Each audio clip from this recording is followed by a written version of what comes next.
Next Curve.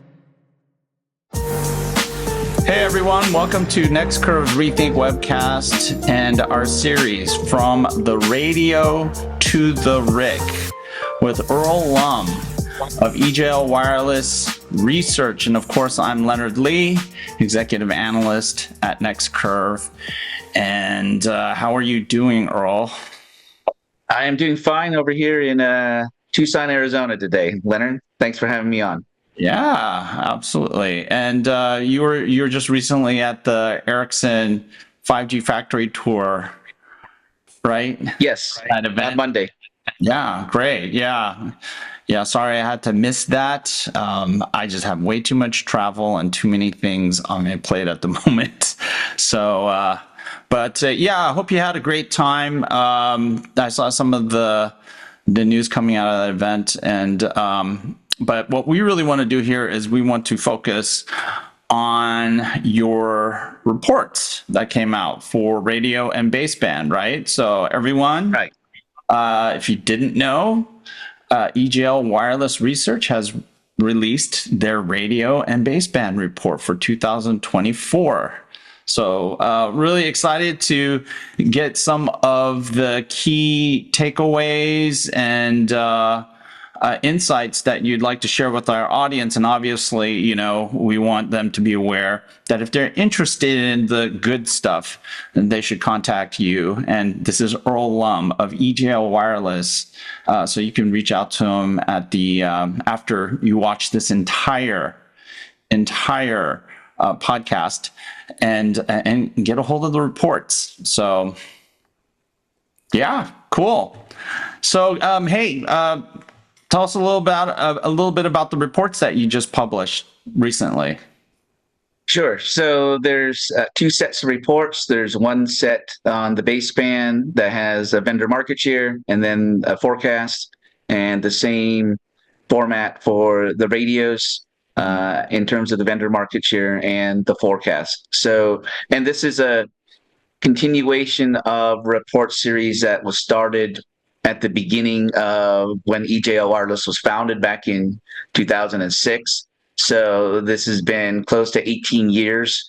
Wow. Doing these reports with a couple of years of reports that weren't done during COVID. But again, for the most part, this has been a continuation. So there's a significant set of data over the last nearly 2 decades that I've been working on and coming up with. I think the key thing to note to everyone that's listening to this recording is the fact that none of the reports that I publish talk about the value and the total monetary size of the market for either the baseband or the radios. And that's very important to understand, because the specifics of what the research is that we focus on is providing the actual amount of volume of hardware that's truly shipping into the market because of the clientele that we're serving. And trying to help understand, it's all about the volumes, and it's not really about the money. The money is whatever the money ends up being, depending on what region you're in, China, India, North America, or specifically the US, and the margin structures and everything else associated with those specific regions. Right. So we focus strictly on the volumes and on the units, because that's what our clients are asking for. Mm-hmm.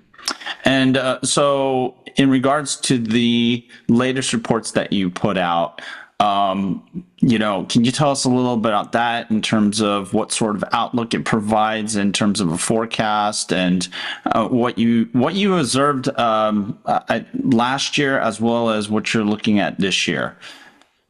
Sure, absolutely. The reports are typically in a 5-year forecast format. Anything beyond 5 years, I really don't understand what's the point of that, because truly anything beyond 3 years is going to get constantly changed. I think the best that anyone is going to be able to do out there in the industry, including ourselves, is to really have a much better understanding of the near term, which is pretty much the next 24 months. What's happening through the rest of 2024 and through the end of 2025.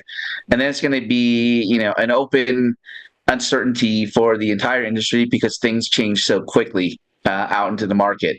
I think the one thing to note in 2023 was that despite what was going on in 2023, it was a stellar year in terms of unit shipments for both the baseband as well as the radio units and the massive MIMO units. So the volumes were there and such, but I think the issue was is the volumes were so good in 2023 that we probably peaked in the 5G cycle for both the baseband and for the radios.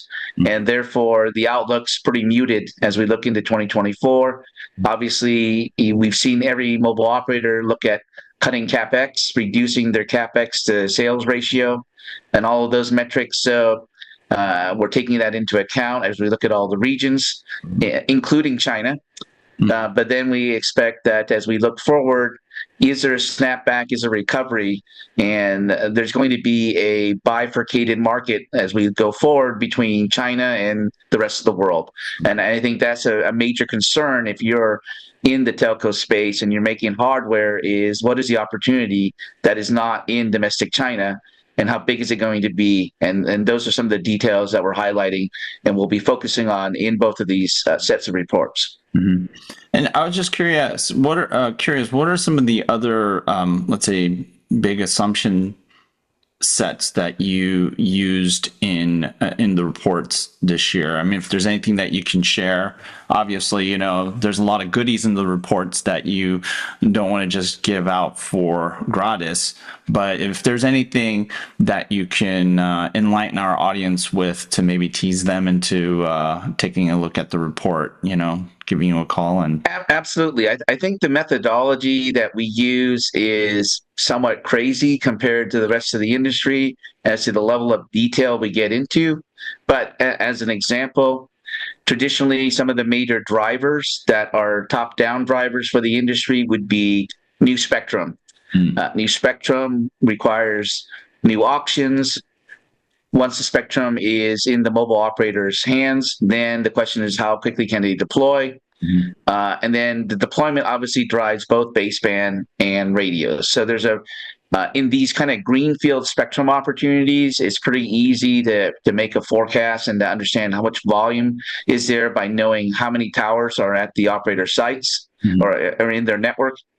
And then looking at what is a typical deployment cycle to get the majority of the country or the region deployed across those towers. What gets a little bit more tricky is when we look at brownfield upgrades, specifically on the DU side in going from NSA to SA for 5G, and then also in terms of single band to multi-band migrations for the radios that all the operators are doing right now across the region. So when we look at a country, we have a regional forecast, and then within each region, we have a country level forecast that builds up into that region. And within every single country, we have a frequency band model that we've modeled for all of the technologies that then builds it up. We only report on the regional basis, but we do have very specific information on every operator in every country for the database, just to make sure that it's a good sanity check and do the volumes make sense. And then we can correlate that with the components and the semiconductor chips and the other things that are shipping into the marketplace. Right. Okay. And so, you know, one of the things that I thought was interesting in terms of a statement was that you suggested that, deployments, 5G deployments are mature. And I was really curious about that statement, and I was wondering if you can qualify, because obviously at the moment, or maybe not so obviously, most of the 5G deployments are non-standalone, right? And you know, I know this year at MWC, you and I were there, right? We have our typical collaboration. One of the big pushes is to try to get operators to make this transition towards standalone so that they can, take advantage of the more advanced, 3GPP features that come with standalone, right? And I mean, quite frankly, I mean, we're like, what, 5 years into this thing? And, the standalone networks just aren't there, right? And so what did you mean by that we're at a point of maturity? For if you can qualify that a little bit. Right. I think maybe maturity might not be the correct term. Maybe we've hit a point where we stalled in terms of progression and advancement into the network, partly because of financial conditions that are here globally, geopolitical situations that are happening, and primarily the fact that rationalizing the cost of the migration from NSA to SA is going to be substantial for the mobile operator in terms of a complete 5G core, or maybe some of these cores are dual technology cores. The real issue is on the transport layer, where we have to separate now all of the transport from the 5G RAN into its own separate transport for the 5G core directly. That is going to cost a lot of money, especially if you want to make sure that you can hit the latency requirements that you're looking for. If you're doing a private wireless situation, fairly easy to do because it's all self-contained. On premise for the most part in a lot of the case studies. But if we're looking at maturity, I think the question is everyone's deployed what they believe is a good enough network to deliver 5G services on mobile broadband for NSA. The question now is, what would drive a mobile operator to want to, again, put more money into the investment to get to that SA level to really leverage the monetization that we've all been looking at and waiting for across the world? And I think in some cases where you had operators initially only deploying SA, like over in India and over in China, there's an advantage for those operators in that they don't have to do this second phase of migration because they went SA immediately. But I think, even Ericsson was saying on Monday at the analyst meeting at the 5G Factory, a lot of countries and regions maybe only have 25% of their sites deployed for 5G in the major metro areas, which makes sense financially if you're the operator. But then the question is it going to take 10 years to get that other 75% deployed, or how quickly and what are the demand drivers to make them want to invest to get that other 75% really upgraded to 5G? And that's certainly the unknowns that we're facing right now, given the financial situation across the globe. Yeah. Wow. Really interesting. And so any additional color you want to provide on the outlook side of things? I know you mentioned that there's probably going to be a bit of softness compared to the significant spending and shipments that were experienced in 2023 and right.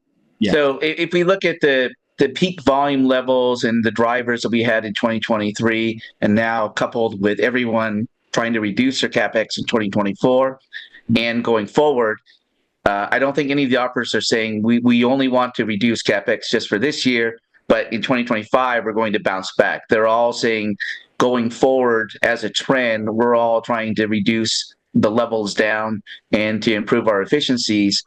That tells me that for this year and for 2025, at least if you're not in China, it's not going to be a very rosy outlook for the industry in terms of the demand and the volumes. I think in India, there's still some potential demand volume that's going to be coming there, but certainly in North America and in Europe and in Latin America, those volumes are going to be on the downward trend. And the question is how quickly are they going to be on the downward trend? Is it a slight and very stable slope that we're sliding down, or are we going off a cliff? And I think in 2024, it's going to be very cliff-like, and then it'll kind of continue to be a downward trend in 2025. Again, outside of China, if we're looking at China and with their potential for 5.5G and their NR Advanced and their specifications or definition of it being pretty much 10 gigabits per second, and not RedCap and not necessarily SATCOM mobile or whatever. I think the China market will rebound and will continue to thrive as we get into the second half of the forecast through 2028. But the rest of the world is still going to be stalled unless we can figure out what to do with the frequency bands at 6 and 7 gigahertz and then find money for the operators to be able to participate in any of these auctions that could be happening over the next several years. Wow, those are a lot of interesting nuggets and perspectives, and we'll just let the the listeners parse that out for themselves. But any final takeaways or teasers that you'd like to put out there in regards to the report, as well as some of the outlook material that? Yeah, I think if we look at the vendor market share for both the DUs and the radios, we didn't really talk about that, but certainly the top five, in our opinion, will remain the top five for the next 5 years. We don't expect any change or movement in the rankings. The volumes obviously will shift up and down as we get from year to year. But I think the bottom line is, if you're Huawei or a ZTE, you're going to remain the top two vendors of the market, because you get to participate in the domestic Chinese telecom space. And if you're not, then you're going to be numbers 3, 4, and 5, and trying to jockey for positioning as to who's going to be number 3. So I think that's really going to be where the non-Chinese vendors are hoping. And then if we look at Open RAN, they're at the bottom of the list on some of these radio vendors, and also on the DU side. And the question is does Open RAN ever get above 10% of the total volume of the market? Yeah. That remains to be seen at this particular point in time. Yeah. Well, Open RAN, Squid Game. Right. Yep. So, yeah. No, it's very, very, it's a lot to think about, actually. Lots of information. I'm surprised you divulged so much. But, obviously, really important insights, and, hopefully you'll have a chance to share some of the detailed perspectives with some of your customers and clients, as well as some prospective ones in the future. So, but hey, Earl, thanks a lot. Really appreciate you spending the time to share some of the key takes from your report. And to our audience, if you'd like to get a hold of these reports, reach out to Earl. Earl Lum. He is the president of EJL Wireless at EJLWireless.com. And you can also reach out to him on LinkedIn. He doesn't bite. I'll vouch for that. And of course, subscribe to Next Curve at www.next-curve.com. We have a YouTube channel, as well as a podcast that you can access through Buzzsprout. Just look up Next Curve Rethink, and you can then partake and listen to our podcast on your favorite podcast platform. And so with that, remember to share, like, and also comment if you have any questions for Earl. We'd be happy to entertain those, and we will see you next time. Thanks a lot, Earl. Thanks a lot, Leonard.